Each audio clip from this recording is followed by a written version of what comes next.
Whip! Right, boys, we are back with another podcast. This is FMP Week 3. I'm your host, Ben Timbry. I'm the massive yeeter. Yeet! Joseph Heyman up in the crib. I'm Finley. Hi guys. Oh my god, get some energy. Right, so, Week 3, we just came off of doing our proposal, so we've got the okay from all our lecturers to go ahead with our ideas. Which proposal? You did it. I didn't do my You did it proposal. in Week 3, though, actually. Yeah, that's gonna be something I can talk about. Oh boy. So, theoretically, we should have all done our proposal and we should have all got the go-ahead to go ahead with our research. So, Finny, do you want to start with your research? What have you done? This week I have done all of my qualitative data on my practitioners. So I was looking at all of the awards that he's won. And who is your practitioner? Because I don't think you've said anything about him so far. No, I did last week. Hero, however the hell you pronounce that. Yeah, but like, what does he do? Because like you Oh, said, he's like a big music video director, and he directs the TV series Atlanta. So Ooh, I'm that's probably not going to be able to Very contact him. swish. But yes, I was looking at all the awards and nominations he's got, and then I was taking screenshots from his videos that I kind of want to take into inspiration, looking at the comments on it, seeing what people are saying. assumingly mostly positive. Yeah, it's very positive stuff. I saw like one negative comment. So yeah, I was looking at all of that. I'm kind of taking that into consideration on what I can do on mine, and then I've started looking into my competition. So I got a bunch of last year's music videos, and I'm looking at them at the moment. Then I need to analyze them, screenshot them, and then talk about good points and bad points, and say like what I could use from that to improve mine. Yeah, by competition we mean we're looking at other students who have done similar Yeah. work to us in the past or this year.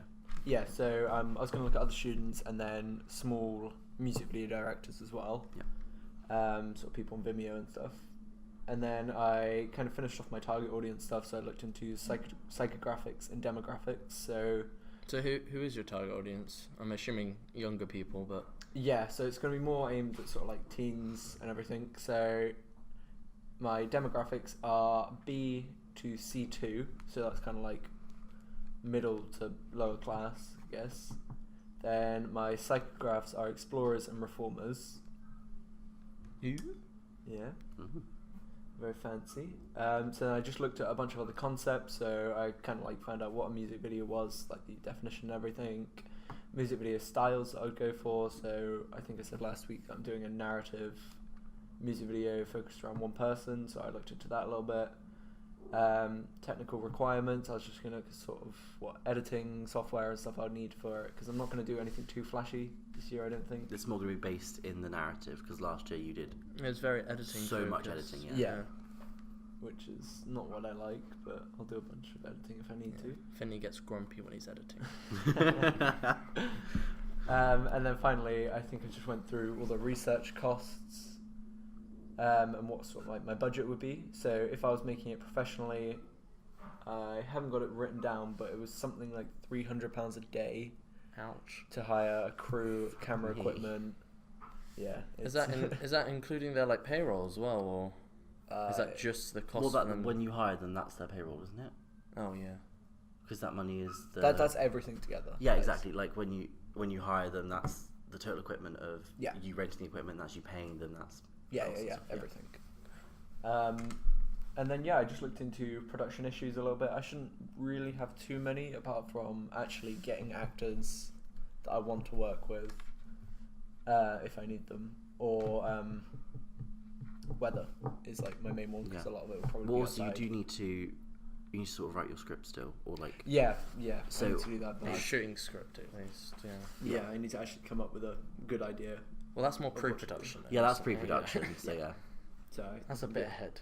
Yeah, I think that's me. Ooh, Finn. I think I went second, but I don't want to go second again. So I'm Okay, gonna well, let I can go Benjamin second. I was saying, Timbery. Finn, you've done loads. You've done quite a lot. Yeah. You're ahead of the game. Ahead of the game. So in my second week, I mainly focused on doing just a lot of practitioner research. So my 3 practitioners are Edward Packard, who is an American author who originated the idea of a choose-your-own-adventure genre, and he started writing the original books, which is what I'm basing my piece off of. R.L. Stein, who basically made the genre famous through the Goosebumps books. Is this the multi-narrative one? Yes, it's my multi-narrative story. Oh, okay. And then Shane Meadows, which I learned about recently, and he's what I'm looking at for a visual practitioner rather than like a story sort of inspiration.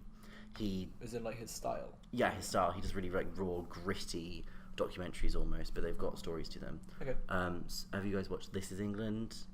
No, I heard about think I've that. heard of it. Yeah. Yeah, Yeah, James said something about it. I know Charlie was going on about it too. He was saying it's just a very raw, gritty style, and it really represents what England is, obviously given the title. So like that, based in realism, is the kind of style that I want to go for. I looked into them all in depth. I got qualitative data, I got quantitative data. I was looking at all the reviews for different books and stuff like that. And then halfway through the week, it's not FMP related, but I spent like half the week doing FMP research, and the other half I was working on my application for progressions. So I haven't done as much research, but I made up for that in fourth week. Yeah. Yep. Well, that's good, Benjamin. Now it's on to the best person in the world, me. They always save the best till last. So, last time, I didn't do my proposal. So, first day I got back, I ended up doing my proposal, one-to-one with... You did it on Thursday. Was it? Yeah. Oh, yeah, of course, because we had cover teachers. And Yeah. So, one thing I did was my proposal, which was... It went well. Everything went smoothly. Yep. Nothing needs to be changed, which was fab. Fabba, labba, ding dong. You've been given the go-ahead, which is And then I moved on to my research. I briefly looked into Jack Foley in week 2, and I continued my research into week 3. So I basically learned about the history of Foley sound and the creator of Foley sound, which is Jack Foley. Ooh. And basically when the sound sort of started coming into film, he was the first person to say, well, let's just make all of our sound effects in post-production because it's a lot cheaper rather than hiring out these sets for extended periods of time. Oh. And from there, I started looking into like practitioners, and I've got 2 that I'm looking into at the moment. One of them is Alison D. Moore. Alison D. Moore, and she works for, I believe, it's Warner Brothers Sound, and she focuses mostly on like blockbusters. So she started in, I think her first film was E.T., which obviously is a very good film to start off with. Yeah, I was just saying, very if you're gonna successful. start somewhere, that's a good place to start. And she was like there's quite a lot of videos on her and quite a lot of videos on Universal Sound as a whole. And it's good to look into the background of like Foley sound and like what actually goes into the creation of a sound effect. Yeah, it's also really interesting. You've been telling me about, they've put a rice in a condom and they've made the sound look like something. But Yeah. It's really interesting how they come up with it. Yeah, so it's just really odd concepts. Yeah. It's just warehouses of almost like junk. Like, I think in one of the videos they literally said it was like a hoarder's paradise. Well, it must Because, be, yeah. So that's going to be something that I'm going to have to take into account when I'm making my own sound effects, is I'm going to need quite a lot of props. You need to go and get a warehouse. Yeah. That's easy enough. My second person that I'm looking into is oh no, I'm terrible with names. John Roche? Roche. I'm gonna edit A text to speech of his like name. of his name, yeah. But he works for Skywalker Sound, so obviously massive business here. Skywalker Sound. He does a lot more. He's a lot more. I guess I don't want to say influential. That would be bad. I think he does a lot more work He's into it, because I've seen quite a bit more awards right. that he and his team have won. One of the most recent, he won one in 2017, but I'd say one of the more important ones he won recently is Moana. Yeah. So obviously, if you're gonna get those big Disney films, and recently he's done like, is it Inside Out? Yeah, Inside Out. Yeah, Inside Out. He's got all these Disney films under his belt, and then he's also Skywalker Sound, so he's doing Star Wars. So are they like that. solely a sound company, Skywalker They're Sound? solely a sound company. They're Skywalker Sound. Right. I Yeah. guess that makes a lot more sense to him. His team have got a So- lot more awards because yeah. a lot of production houses will go to sound companies rather than do their own because, you know, if you can consult the professionals rather than do it in-house. Yeah, and it's often going to be cheaper because you don't have to build out a whole studio for it. Because they'll have the all equipment there. Yeah. And then I started to look into analysing Groundhog Day. I didn't actually start analysing it until week 4, so I won't say anything about it just yet. Yep. But I'm going to use Groundhog Day as a good example of what shots need to be done to portray the idea of repeating the same day.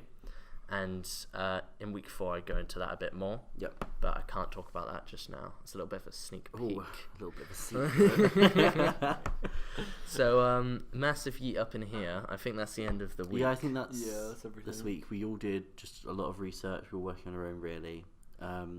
Next week, will be more research, but we've been given our the go ahead to go make our pictures.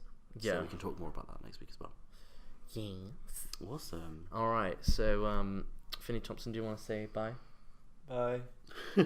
Benjamin Timbery, do you want to say bye? See you later. Or what do you guys ask me? Joseph Heyman, do you want to say bye? Bye.